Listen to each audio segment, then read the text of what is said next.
industry complex, which is researching and I call business development center, which will be the later on source of our kind of funding.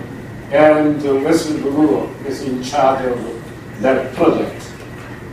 So here are some of the pictures of opening ceremony and inside of our, this is computer room, so you can see they are all LG computers made in China, not in Korea, because we cannot bring Korea-made computers.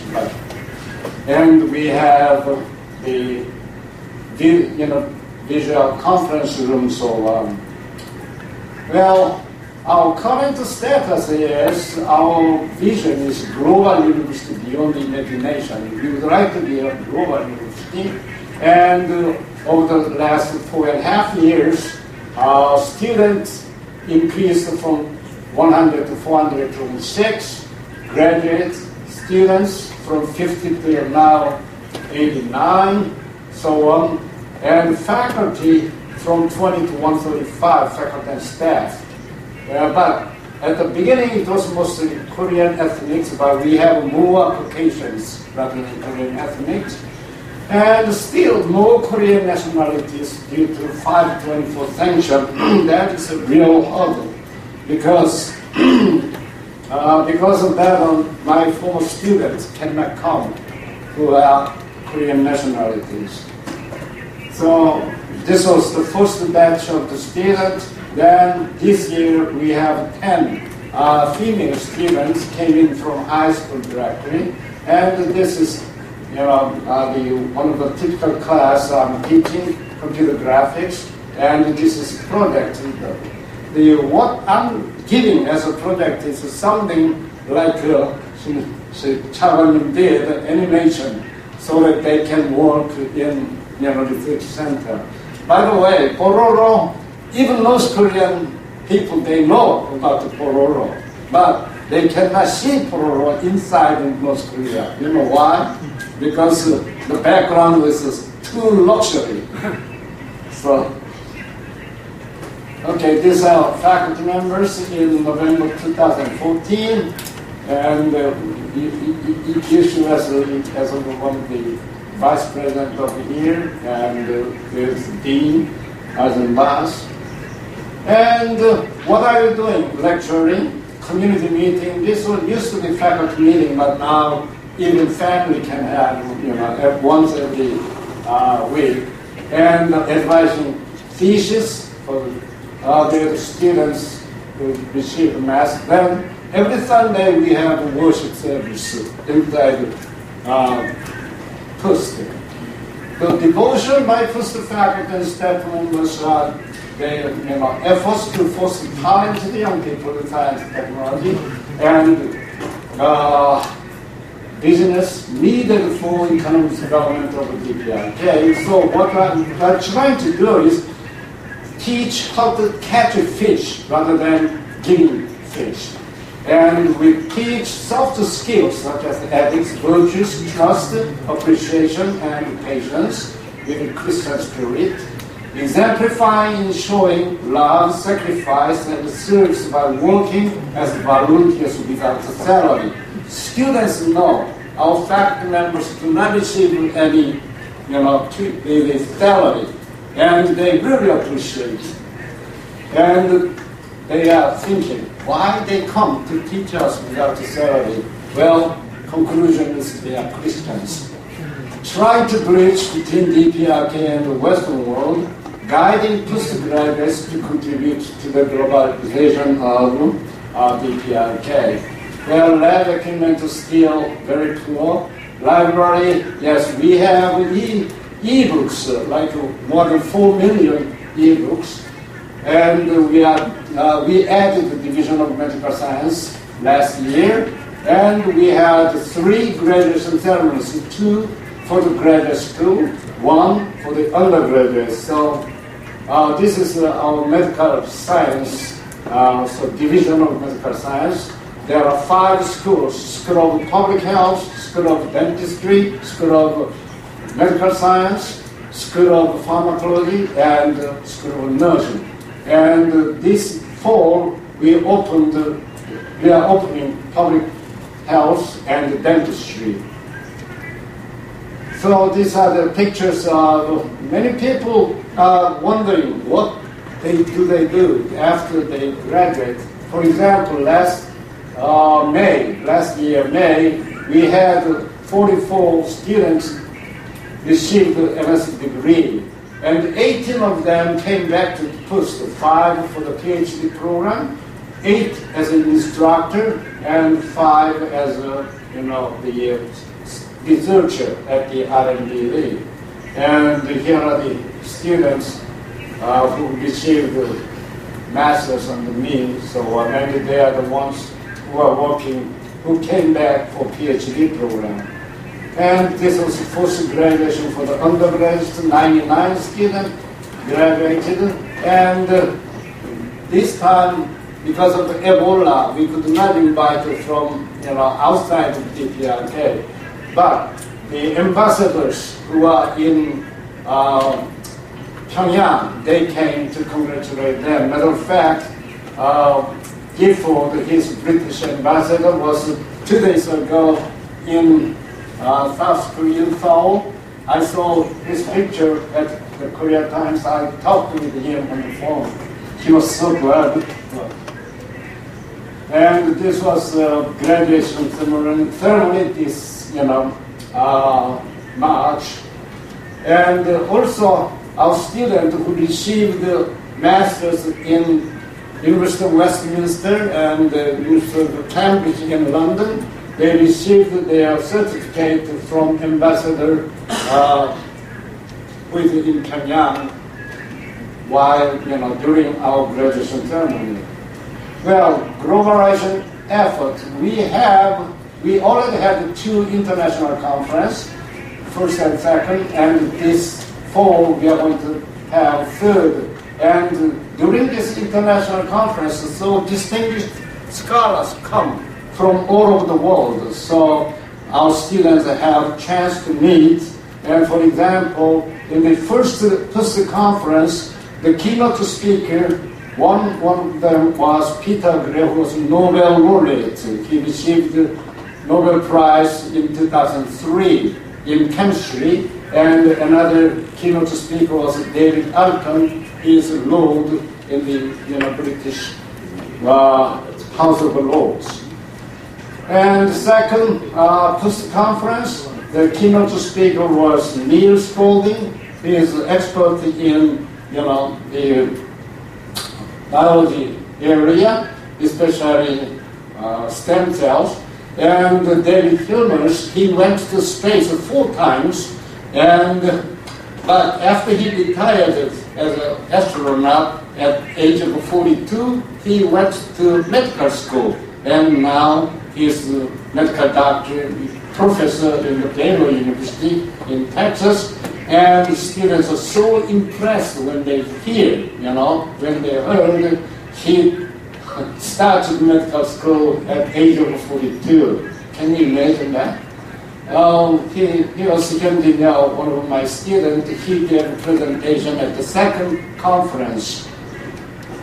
So, and then we sent graduate students to UK, Sweden, Switzerland, even Brazil, Sao Paulo. So when they go to foreign country, they change.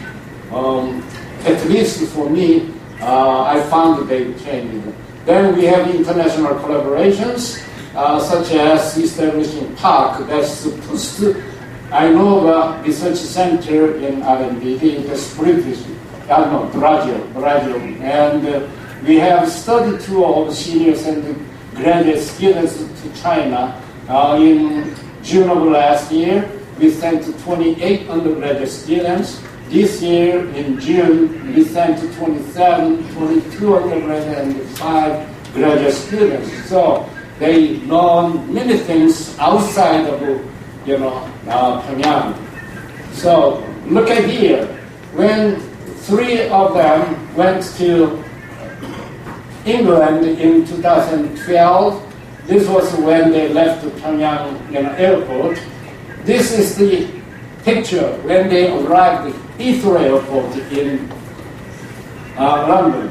And this is the Lynch's certificate of Master of Science, and he graduated with distinction. So, but I was so worried whether they were doing all right or not. So in January of 2013, I went to London. I met their advisors and the dean, and all of them told me they were doing very good, and this is their dormitory room.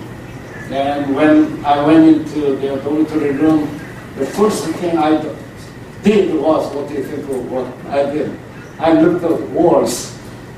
Why? To see if there are any pictures of me. No pictures. Okay?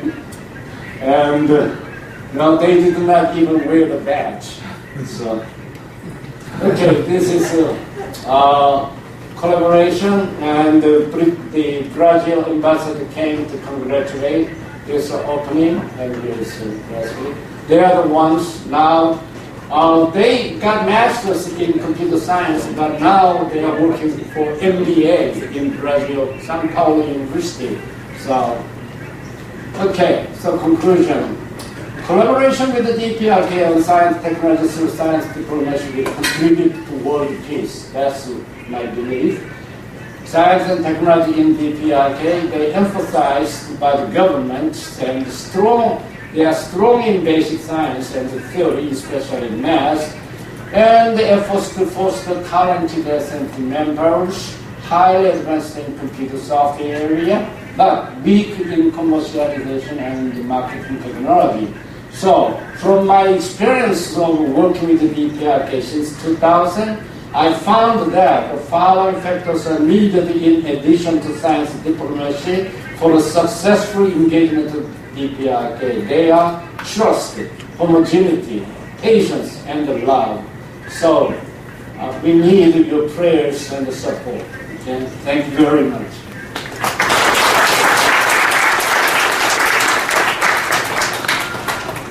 Thank you, Dr. Barth. Now, we'll invite Dr. Wesley Brewer. And his presentation is absolutely interesting. The teaching in ICT and powerful change.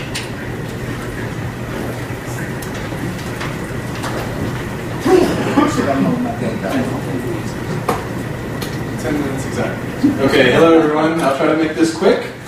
We're running short on time, so my name is Wesley Brewer. And I'm going to talk about more of a philosophical question. What we're doing in North Korea right? Or is it good? Or is it bad? So my talk is titled Teaching ICT Power for Change. Now, I came to Pyongyang in 2010. I first came to Pust when the university opened. And if you could see my students, here's a picture. The second semester we were there, there's not a single student smiling. And so the environment was extremely tense and extremely cold. At that time, still on the streets of Pyongyang, you might see posters of a fist crushing an American soldier. So it was a very tense time to be, especially a Caucasian American in Pyongyang, because our students are constantly taught that we're the enemy. So suddenly now the enemy becomes their teacher. So the students had were very cold. Oh, it's too loud, so could you... Okay, sorry. So there's a quote by a Nobel laureate in economics named Herbert Simon. And I really like this quote. He said, we must look ahead at today's radical changes in technology, not just as forecasters, but as actors, charged with designing and bringing about a sustainable and acceptable world. New knowledge gives us power for change. Now this is where I borrowed this phrase from my title. New knowledge gives us power for change, for good or ill, for knowledge is neutral. information technology so closely tied to the properties of the human mind can give us, if we ask the right questions, the special insights we need to advance these goals. So what I'd like to talk just a little bit about is this concept that new knowledge has power, gives us power for change. And in 2005 is when I first became interested in North Korea, and I was very much moved in my heart about the suffering, the situation of people suffering there, the situation between the divided peninsula.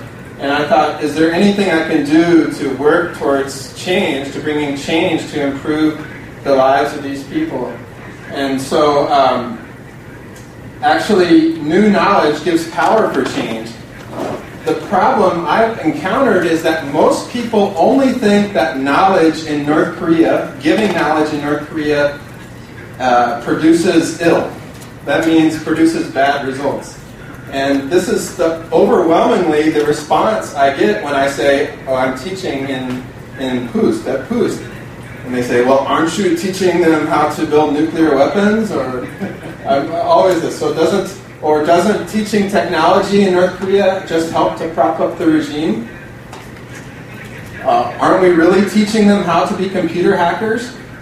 Well, actually, between the three of us, Chancellor Park, Stephen, and myself, we're teaching most of the computer science courses in North Korea, and none of us are hackers, so we don't know how to hack.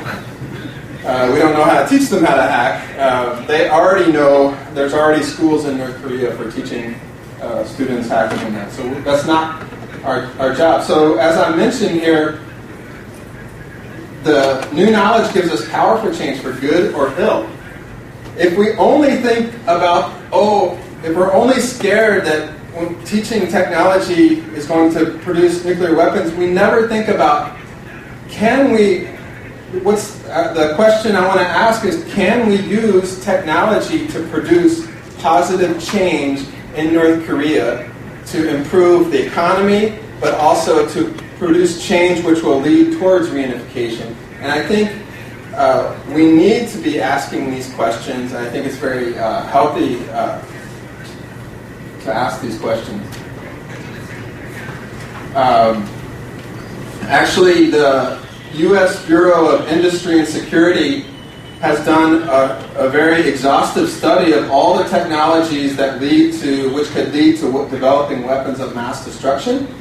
So it's very clear what technologies we are to avoid teaching. If we avoid teaching these technologies, then we can avoid helping to prop up the regime or helping them to produce weapons. So what if we reverse the question? Can we use ICT to help to bring change? And I think Chancellor Parker has already done a good job of addressing this question. I think his presentation talked about the many things we've experienced at PUST using ICT to help bring change. And we've seen a lot of change, actually, in North Korea. So I just want to talk just a minute about I want to talk just to zoom in on one specific area of ICT, and that is teaching the internet. So there's a guy, his name is Michael Gunlock. He's the creator of something called AdBlock, a software. It's the most popular Chrome extension, Google Chrome extension. But he said the internet is the best hope for democracy for the oppressed. That phrase really stuck deep in my mind and in my heart. The best hope for the oppressed people is the internet. That's when we live in Pyongyang, the only sense of freedom I have is that I can get on the internet and access the news from CNN or anywhere else, because we cannot move freely within North Korea. So the internet represents freedom of knowledge, and freedom to information. So actually, over the years, we've actually made web programming a required course. So all of our computer science students must learn how to do web programming, design websites and that. My students, I teach the web programming course every year. And my students learn how to program, develop websites, and they've never used the internet. Some of them never used the internet, so they only have a head knowledge about the internet. But if you were to ask our students at PUST or in North Korea, what's the single greatest invention in the history of science? Most every one of my students would say the internet, which is surprising to me. That means our students have a very strong and deep interest and fascination with the internet. And I think that focusing on internet technology is a very good way to teach technology in a way that can bring positive change to North Korea. Our graduate students at PUST are some of the few in North Korea that have had access to the internet. So every technology can be used either as an agent for evil or an agent for good. We see this from ISIS. ISIS uses social networking to organize evil things, you know. But the other side of that is we've seen the internet be used for a lot of good things, to raise money for charitable causes and things like that. And teaching ICT has opened many doors for our students to go abroad. When our students go abroad, it has a profound effect on their life, and they're never the same. Once they've studied abroad, they come back, they're never the same as before they left. Because before they leave North Korea, they've never tasted freedom. After they've tasted freedom, it's difficult to get that out of their heart. All right, so we can use science and technology as long as we're careful as a tool to leverage freedoms. So I drew this little thing here, lever here. So on the one hand, we have science and technology, which they want. We can use that to say things like, oh, if you want to be a good university, you should have international conferences. You should study abroad. You should allow your students to access the internet. And this has been a very effective way to be able to move the North Korean people and government to open their access to be able to study abroad. Our students are some of the few students in all the history of the DPRK that have been able to go abroad, get a degree, and come back to the DPRK. And I think I'm going to skip this section, but these are just some specific technologies that I think are very beneficial for actually improving economy and things like that. So I will mention one point is cloud computing. Amazon's cloud is considered the fastest growing software business in history. So I put a lot of emphasis on internet computing, web programming, internet computing, but also cloud computing because it's a huge market driver. And also big data. So after being at PUST for 2 years, here I am eating with some of my graduate students and laughing and having a good time. You can see a huge difference just spending time with the students, eating with the students. And so what we've experienced, all of us, is that teaching ICT has been a very useful tool for helping to open the hearts of the North Korean people and change the minds and that kind of thing. I just wanted to make one short advertisement for a new company we've started. It's called InnoVision International. And so what we realized is that when our students graduate, we want to keep as much of them as possible so that we can keep investing in their life. And so what we decided to do was to start a Singapore-based company. Singapore, because it's a neutral country, actually it has good relations with both South and North Korea. And we use this as a vehicle. So what we try to do is we try to hire on our students, and we use them to build technologies such as solar-powered lamps and cell phone chargers that are going to help the lives of the everyday North Korean people. And so if you want more information, we have a website, pus.co, and we have a website, innovision.co, for our company. That's all I have. Thank you.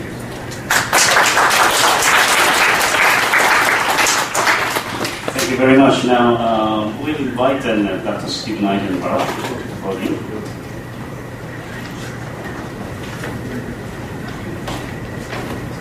Thank you for the invitation to come and address this august body. I'm the Dean of the School of Electrical and Computer Engineering, and as such, let me see if I can get my technology to work here. Let's see what goes forward. Oh, there we go. So I believe in telling my students up front what I'm going to teach them, and so using the same approach, let me just mention the assumptions and background of my short talk here. My first assumption is that a combination of globalization and communication technology is changing the historic economy and social fabric of nations. So there is a combination here. It's globalization plus the communication technologies that are making a significant change in our world. Our assumption, too, is that the lack of access to information, typically via the internet, is a significant handicap to the professional development of scientists, engineers, and technical staff without regard to national origin. My undergraduate students do not have access to the internet and a vast amount of technical information that is available from the major manufacturing companies in this world, from Samsung to Texas Instruments to European companies like Nokia. And as a result, their education as engineers is deficient. Even my graduate students have a restrictive access to the internet. They cannot go to the internet facilities that we have and freely browse the internet. They must record where they went, what site they visited, and as a result, they typically do not do a lot of internet searching there. They come to me, the magician of the internet, and ask me to look for things for them and to download technical information. I'll mention why here in a little later. A third assumption, the lack of information access creates a global digital divide between nations that will inhibit economic growth in less developed nations for the foreseeable future. This is a major problem that I see in the development of the DPRK. So what am I going to talk about, or what assertions here in terms of my short talk? The impact of the digital divide on the DPRK is so great that its ability to compete in the global market space of economic development will be significantly damaged. It already is.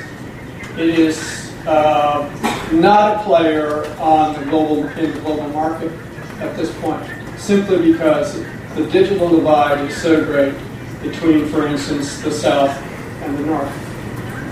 Given the current social, political, and educational environment in the DPRK, Korea is unlikely that it can independently resolve the information deficit that contributes to its digital divide, both internally and globally. There's two aspects to the digital divide.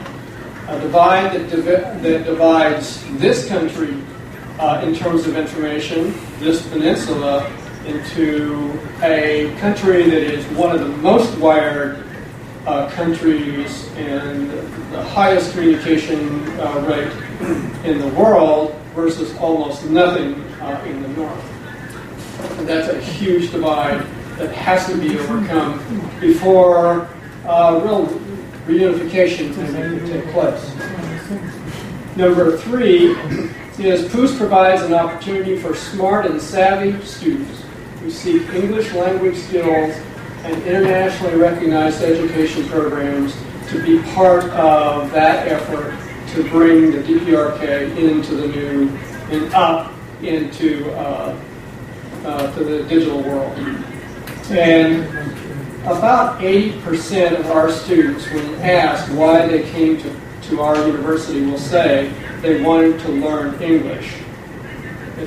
And so the teaching of English is an important aspect of our program. Communication is really an uncertain future even when we look south from the reunification gate, which is just right outside of our university in South Pyongyang. The future of the DPRK Korea is, in fact, students. We are there is a generation of people in the DPRK from 30 on where the digital divide will never solve their problem. We really have to look to the younger generation, those that are in the 20s and in universities to solve their problem. These are my graduate students in a hands-on class in wireless sensor networks, where we work with embedded devices and wireless sensors. So just to give you an idea of how things are going here, actually the electric light was first invented in 1802. And notice that in 2007, 112 years approximately, I think, later, the U.S. government actually outlawed the development of incandescent light in the United States because of its energy. It's an energy sink. And so it took 212 years to come to that point. And now we have light that's light-emitting diodes is really the future for lighting technology. 212 years. Here's the pace of technology development in terms of our semiconductor technology. The first point contact transistor was invented in 1947. And notice that down here we have a series of integration and development steps from large scale to very large scale to ultra large scale integration. And oh, by the way, I need a graphic for this. There is the graphic. Notice that this development from the early development of the transistor was nearly flat. Notice what happened out here in 2010, and this line has shot up. I have two sons. They're about 6 years apart. My first son was in high school before I had an internet connection in my home. My second son was in high school while I had an internet connection in my home. My first son works in IT security, but my second son's ability in IT is phenomenal. And the difference I contribute to my two sons is essentially my the level of interaction that they had of the internet made a difference, even though they're only about 5.5 years in age difference. The global digital divide, just really quickly here, on this map, if I blew it up over here, you would see the Korean Peninsula, and what you would notice is that the ROK is in dark blue, and it's in the same status as up here in this graphic. Is one of the most wired countries in the world with a huge ICT infrastructure, and DPRK is down here. There's a huge gap. Okay? So there is a knowledge divide that comes along with technology divide. That knowledge divide is real, and I see it with my students in Pyongyang. Students that do not have access to the technical documents and information that they need to do engineering are behind engineers from the South and from everywhere else in the world, actually. So it goes beyond just having access to it. It actually comes to a problem of their interpreting and understanding that information. Possessing it is one thing, being able to use it is a second thing. And one of my last example here is student search strategies. Why do graduate students come to me and ask, even though they have access to the internet, although restrictive, Why do they ask me? Because I know how to search the internet. And I've done that for 30 plus years, and I'm good at it. They have done it for 0 years, and they're very bad at it. I had one student insist that the English word the, T-H-E, be included in a search term. Well, it's the most common word in the English language, and you'll get billions of hits if you try to do that. So, there's also a production gap. So not only a knowledge gap in how we apply that knowledge, but also how we produce content. And I think as we talk about ICT and ICT infrastructure and collaboration with the North, we have to understand that we are possibly in a point where that gap is so large that it's going to be very difficult for them to produce artifacts that are acceptable to the South Koreans. My one example of that, really quick, is technology development for a grid tie system that we bought and purchased so that we could increase the amount of electricity we have on campus. We have a really bad electrical system there. We purchased it, about 5 kilowatts of solar panels from China, brought them on campus, and it turned out that the R&D technicians took them 3 weeks after I told them several times how to turn them on and install them. They still couldn't turn them on and install them. And I had to go actually show them. Their technical abilities were greatly hampered by the fact that they could not read and access the technical documents and understand that particular technology. In fact, they tried to reverse engineer it, and once they took it apart, what they discovered was that the technology was so advanced, and they admitted it to me, that they could not reverse engineer the technology at that point. So there is a digital divide in every nation, and in fact it exists in the United States. I'll skip over that, and that will end my short talk here. I'll just do a couple pictures, and thank you very much.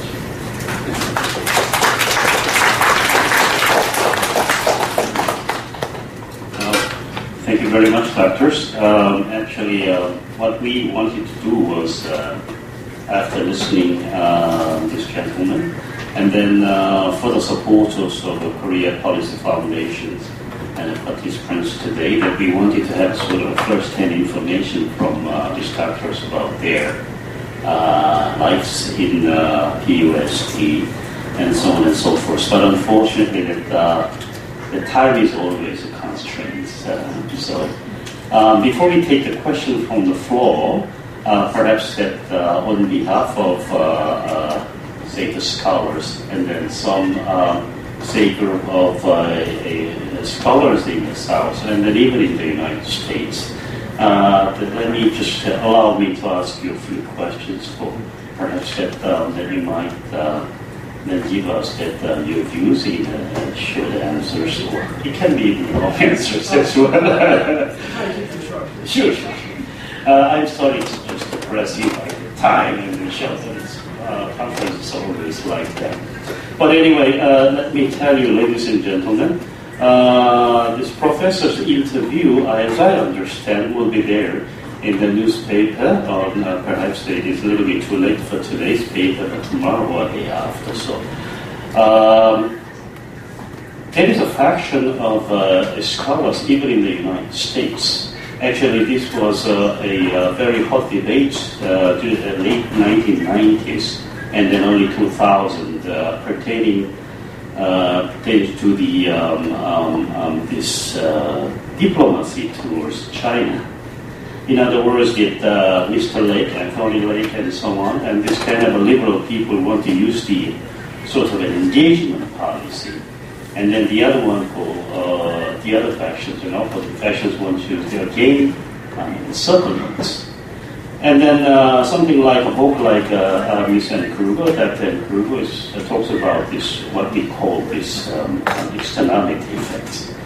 Even though that we hear clearly from you, Dr. Park, science diplomacy, it sounds nice, but the thing is diplomacy needs counterparts. It's a bilateral rather than unilateral. And then you say homogeneity, and then trust, and so on and so forth. It is built up by both sides rather than one side. But the recent incident shows, it actually gives us some weight to some faction of people saying that, are we doing the right things? Is it the message we got after we send so much of the trust and then try to talk with them and what's going on here?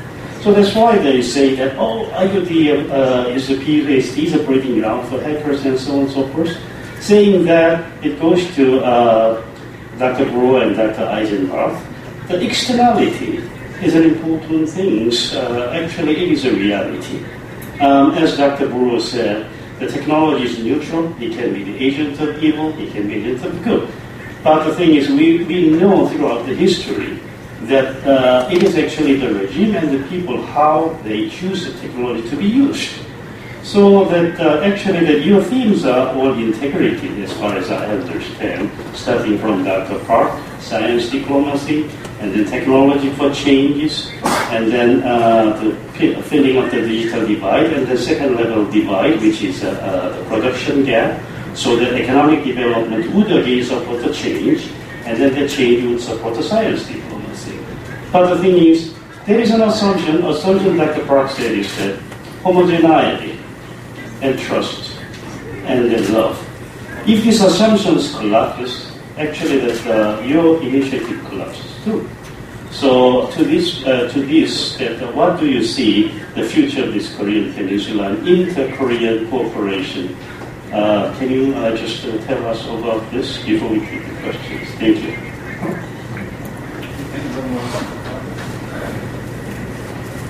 Well, think about this one. Supposing, because you are afraid of the ill use of science technology, you do nothing to North Korea. How could you change North Korea? I don't think there is any way. And the thing is, the politicians, is different from scientists, because I've been working with North Korean scientists since 2000, and I built up trust. So they trust me, I trust them, and we don't have any problem when we discuss about the science, technology, so on. And because of that, the trust, I think many of them help when I say something about the post. They really help me. So, but sometimes the politicians, they are different from scientists. I do suspect that many of our students come from the very top class in Pyongyang. So these students, I suspect, have parents who are mid-level ministers in the government and other things, maybe even military officers. It is one thing to talk to these students and develop a relationship with them that they take home to their parents and to their friends and other people that say, Americans aren't so bad. So there is a sense of that we're working. I tell many people I may be the most dangerous person in North Korea, because simply when students learn that I'm human, that they can trust me, that I'm believable, I'm not an evil capitalist imperialist pig, then they change their mind about the world. Anything you add?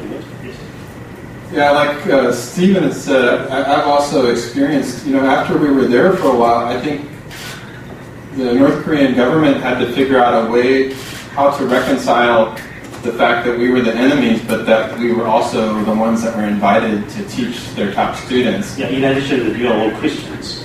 Yeah, right. Yeah.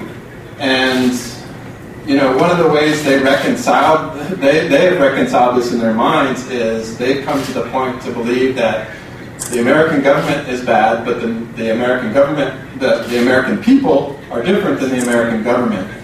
So they've learned to accept it. I think they've made a lot of positive changes just in the last 4 to 5 years in this regards. A second point I want to make is that, when we talk about using technology to prop up the regime or these kind of things, that always makes the news. But when you talk about training some students, we have, I don't know how many we have, 10 or 15 students that work in the R&D center, and they're making devices to help the average North Korean person. Things like solar-powered lamps, most North Koreans don't have light at night. Means to charge their cell phones. Now there's, as you heard, almost close to 3 million cell phones in North Korea, but there's hardly power to charge them. So when we have our students, our graduates are doing research and making these devices, I guarantee you these are not being used to produce nuclear weapons or hacking. But you don't see in the mainline news these kind of success stories. All we see is the negative. And so because of that, it's difficult to address this issue, because we're driven by the news, which is often driven by what sensationalism and what makes interesting news and interesting headlines. Thank you. So to that extent that there was a question from the floor, let me read it for you, gentlemen. While I appreciate the positive effects of the science diplomacy and the PUSD has had on North Korea, it's regrettable that how many inter-Korean projects have been put on hold due to the exacerbating North and Southern North Korean relations. So, as the professors teaching students in Pyongyang, are there anything that's being done in either governmental level or private sector level to separate the education from the traditional diplomacy? In North Korea, right? In North Korea, yeah. Did you pick up any signals or sign from the North Korean government that they say distinguishes that this is, as you said, that they have made a sort of a justification to accommodate your cause? So did you pick up any signs from the North Korean government that to separate the issues, the education, and then from just the traditional, the diplomacy and the traditional diplomatic policies? This was the question, I guess. Well, that's a very difficult question for us to answer, because in North Korea, everything is related to government. So, telling the truth, but one thing I can tell you is the USA and the DPRK, they are not very closely, helping. But scientists is different. The US scientists, they are still invited to North Korea. For example, for the Part.2 project, the Part.2 earthquake project, and for the book exhibition, so on. So that's different from the traditional diplomat. And South Korea, we have one example. For example, in 2013, when we had the second, international conference, I asked them, 2 of South Korean scientists would like to come to present paper. And normally what they require is MOU from Ministry of Education and right by Ministry of Education saying that if they get visa, we will send them to DPRK. Well, I checked with the Ministry of Education. They said, oh yeah, if they get visa from North Korea, we will send. So I told them, and because they trust me, they issued visas to South Korean scholars. But the Ministry of Education did not. So I was really, not only I was in trouble, but Director of the Foreign Affairs of PUST was in trouble too. Well, this year we may have similar situation because some Korean scientists are applying to come to our international conference. But in 2013, definitely they separated diplomacy because traditional diplomacy, they wouldn't give visa without MOU from the Ministry of Education, but they did. Okay. That's one thing. So you're concluding that there is a small change, a small sign of changes that as what Dr. Brewer has concluded. Okay, so in that line, that there is a question directly actually requested to Professor Stephen to answer. When you say that you're talking about this internet experience of a person or an individual there, but the thing is that internet is not really open to everybody in the public, right? So here, Mr. Gu is here in the floor, he's asking you, how could you expedite, how could we expedite, shall we say, let me rephrase, how could we expedite to open the internet access to everybody in North Korea? Probably given the current situation, not much would allow that. The control of information is important for the government's stability. It has been important since we have so many historical examples. And so at this point, one of the reasons that the students come to me is that they're starting to trust me that I will filter the information. And I do. 2 students were in my office, and I brought up a web page, and in the middle of it was a picture of Kim Jong-un on some news story from Bing. And I stuck my hand out and covered it up, and I said, "You are not supposed to see that." And we went on to another webpage. So I'm very careful that I stay away from any political, anything political in terms of searching the web. And that's essentially why they come to me and why they find it difficult to use the internet facilities.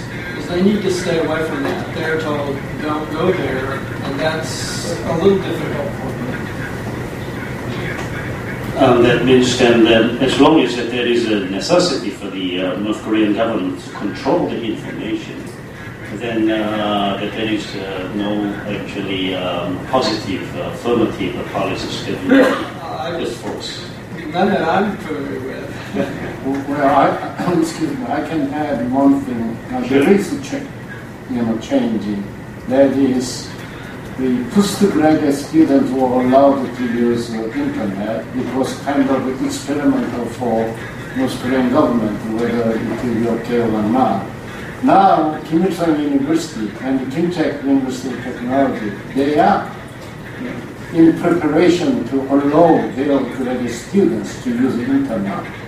So that I heard from several sources.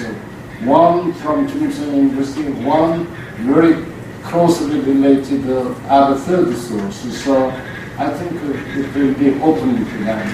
It's a big change. However, Dr. Park, students who are admitted to the Kim Il-sung University is not just a commoner. I mean, he is very much qualified by their standards in their societies. Well,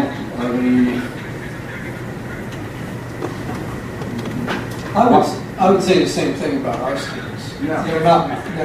Exactly. That's actually what I wanted to point out. And Wes, do you have any? But I would say that our students come from all over the country, and even though they're in the upper Sangbun, always they must be in upper Sangbun, but some of them come from very poor families. Some of them, our students, need glasses. They don't even have glasses to wear. So. So to this question, perhaps then in a near time frame that we don't see that the great policy changes. I could add something is that we need to show them value for using the internet.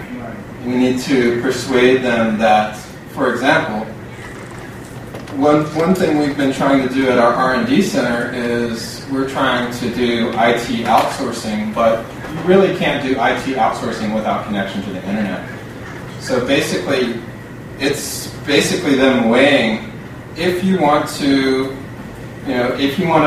make a business and make money, then you're going to have to open the internet. And so we always have to use these kind of leverages to try to justify. And we have seen that work in the past. Okay, thank you. And then perhaps this is again a question to Chancellor Park and Dr. Eisenbarth. The question is that this global investor, namely Mr. Jim Rogers, that is recalling that there is a great change taking place in North Korea. So do you want to do it? This is not? Sorry.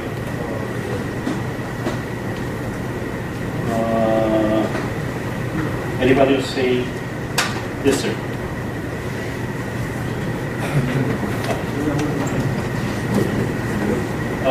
Do you want me to go on with this question? No, okay. All right. Then, so he said that he will, with his entire assets, that he will invest in North Korea. As number one question is that what is your evaluation or judgment to this talk of Jim Rogers? I know that you are not economist. I will say that I met with Jim Rogers in Singapore just a couple months ago and asked him specifically about this question. Oh, okay. Because this would be kind of good information to this. Yeah, so I was invited to Jim Rogers' house in Singapore, where we were actually, after he had mentioned this in Forbes magazine interview, that he was ready to invest all his money in North Korea, but actually we explained the projects we're working on with InnoVision, trying to make solar power lamps and that. And actually the fact of the matter is, when it comes down to putting his money down, he was not interested in he's wanting to see projects that are well established and have a high guarantee of return on investment. Of course, he's a business. Right.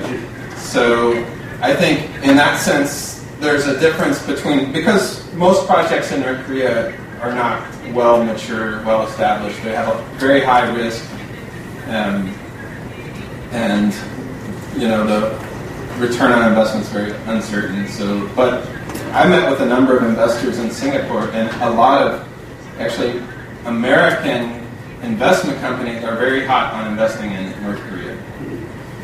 You say American firms, right? Yeah, and American firms. Oh, so, and based in Singapore and also in Beijing, which is really a surprise to me. How about the ICT sector? Were they really so tempted to invest in the ICT sector in North Korea?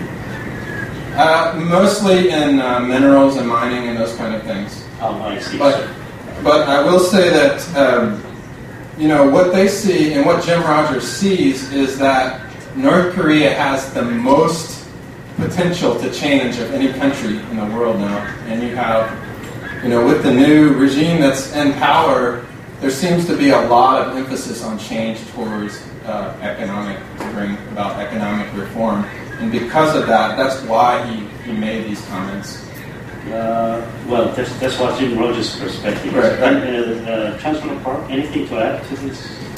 I'm not an economist, and only thing I heard is many, they invest in people, they are interested in tourism in North Korea. Tourism. That's a very plausible area, I guess. So they visit Wonsan, they visit Hanoi, so on. And then that's why I did not I would stay away from it. So that is that is your judgment. But actually, these changes in North Korea is like something like the Economist, the magazine's report on Africa. Africa sleeping, Africa wakes up 10 years later, Africa again is in slumber, and then Africa wakes up again. It went on decades and decades. Now that we've been talking about as Mr. Yu and then other panel members here, Dr. Kim, and then Mr. Lee said that we've been trying to talk about these changes in the mid-1990s and then throughout the early 2000s. And then we are still talking about the changes. So I do not really know that as I think this answer would be actually dwelling on Chancellor Park's suggestion that we have to be patient about all this. But nonetheless, that there are some incidents that actually triggers us losing the patience in South Korea. So to these, any remedies, Chancellor Park, on this kind of unexpected incident, shall we say? No, I'm more concerned about the meeting right now going on at the DMG. Perhaps the last question, since that we're coming to the closing hour. This is a very specific question, so perhaps that Chancellor Park and then two professors also can answer. That we understand that North Korea has tried the so-called this pilot project, or they try to broadcast by the digital system, digital broadcasting, and then they stopped this analog broadcasting at the January of this year. Do you know anything about this change of the signals and then this modality of the broadcasting from analog to digital?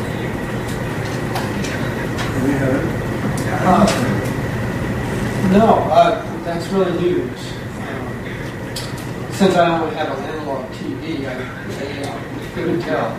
But I did notice one thing is, and I do watch some of the local TV stations, that the DPRK is now starting to import programming, and specifically channels from Europe, a sports channel, where instead of everybody in the picture being black-headed, they're all blonde. It's a little odd, but that seems to be some desire on their part is to increase their the information they get from the outside world, but in a controlled fashion, so that they aren't just totally closed off in terms of information about the outside world, but it is filtered and it's controlled in such a way that it meets their needs. The government.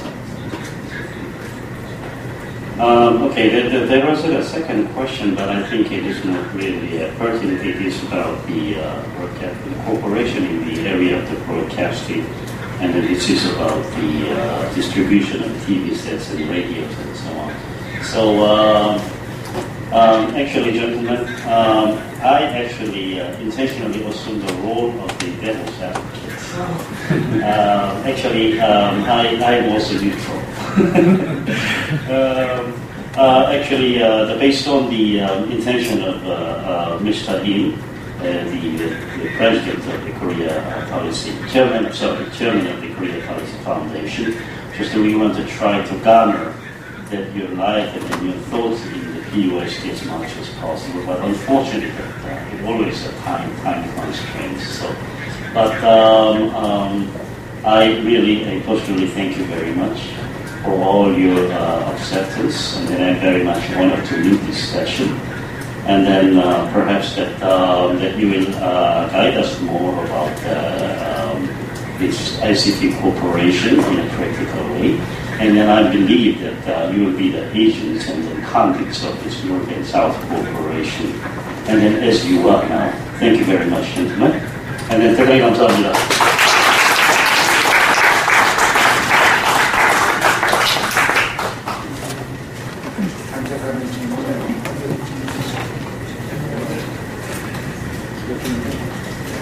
네, 참 의미 있는 발표와 질의응답까지 마쳤습니다. 수고해주신 네 분께 다시 한번 큰 박수 부탁드립니다. 네, 마지막으로 오늘 심포지엄을 정리하는 의미의 말씀이 있겠습니다. 임태희 이사장님 모셨습니다.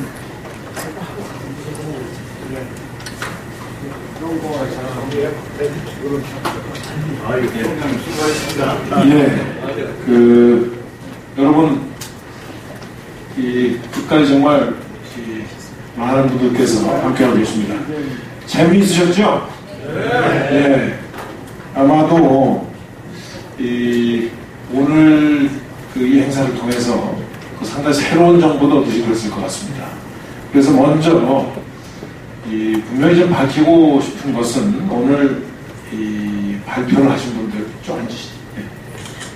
발표를 하신 분들, 또 토론에 참여해 주신 분들, 또 이렇게 오늘 그 사회를 특별히 그 시간 내서 맡아주신 분, 또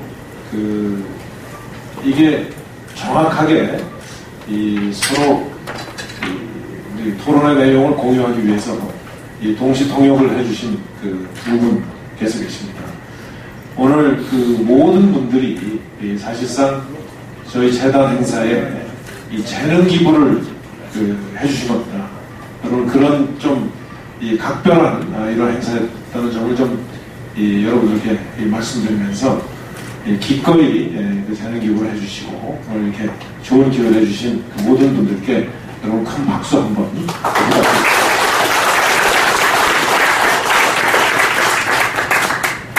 아마 오늘 주제의 이 행사를 일정을 잡아놓고 사실 며칠 전부터 상당히 이 남북 간에 미묘한 문제가 발생을 했습니다. 그래서 우리가 이 토론을 이 주제로 하는 것이 지금 어떻게 보면은 시의에 이게 잘 부합하지 않는다 하는 걱정을 일부에서 하시는 분들도 계셨습니다. 저에게 직접 여기 말씀해 주시는 분들도 계셨습니다. 아마 여러분들께서도 그런 생각을 하고 오신 분들 계실 줄 압니다.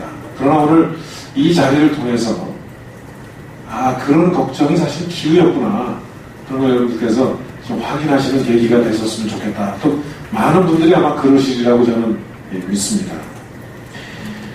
사실 오늘 오늘 강의를 또 이렇게 발표와 토론을 들으면서 많은 분들께서 저도 느꼈습니다만 좀 한편에서는 좀 답답하다.